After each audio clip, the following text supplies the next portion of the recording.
या देवी सर्वभूतेषु ब्रह्मरूपिणी संस्थिता नमस्तस्यै नमस्तस्यै नमस्तस्यै नमो नमः।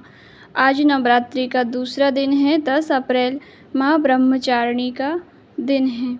देवी माँ का श्लोक मंत्र है दधाना कर पद्माभ्य मक्षमाला कमंडलु देवी प्रसीदतु मयि ब्रह्मचारिण्यनुत्तमा। यह मंत्र बोल करके आप घर में यदि देवी माँ की पूजन कर रहे हैं, सप्तशती दुर्गा सप्तशती का पाठ करते हैं, तो आप पहले इस प्रकार से माता का आवाहन करें। दूसरे दिन ब्रह्मचारिणी माता का आवाहन करने के पश्चात आप मंत्र बोलने के बाद इस दिन भोग क्या लगता है माता रानी को।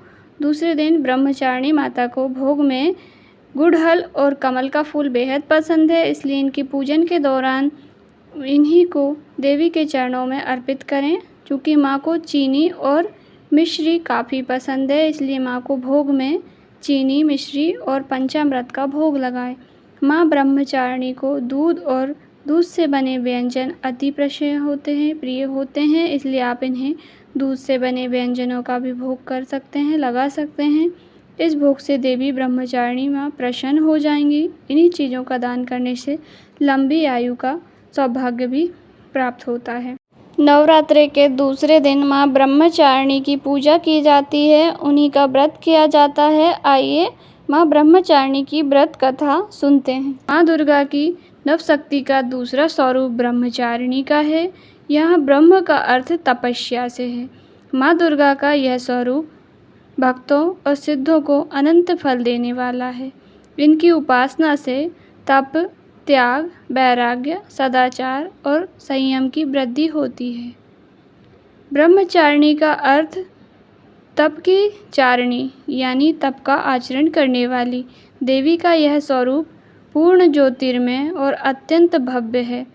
इस देवी के दाएं हाथ में जप की माला है और बाएं हाथ में यह कमंडल धारण किए हुए हैं। कथा के अनुसार पूर्व जन्म में इस देवी ने हिमालय के घर पुत्री रूप में जन्म लिया था और नारद जी के उपदेश से भगवान शंकर को पति रूप में प्राप्त करने के लिए घोर तपस्या की थी। इस कठिन तपस्या के कारण इन्हें तपचारिणी अर्थात ब्रह्मचारिणी नाम से अभिहित किया गया। 1000 वर्ष तक इन्होंने केवल फल फूल खाकर बिताए और 100 वर्षों तक केवल जमीन पर रहकर साग पर निर्वाह किया। कुछ दिनों तक कठिन उपवास रखे और खुले आकाश के नीचे वर्षा और धूप के घोर कष्ट सहे।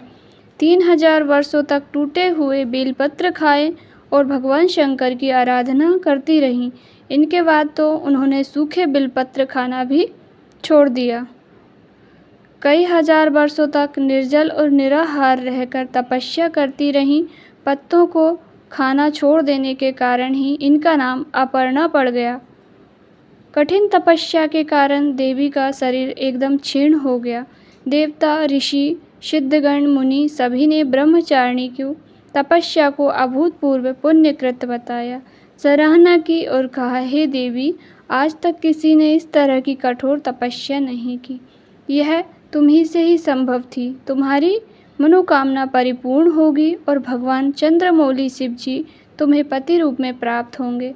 अब तपस्या छोड़कर घर लौट जाओ, जल्द ही तुम्हारे पिता तुम्हें बुलाने आ रहे हैं। इस देवी की कथा का सार यह है कि जीवन के कठिन संघर्षों में भी हम विचलित मन को नहीं करते हैं। मन को विचलित नहीं होना चाहिए। माँ ब्रह्मचारिणी देवी की कृपा से सर्वसिद्धि प्राप्त होती है।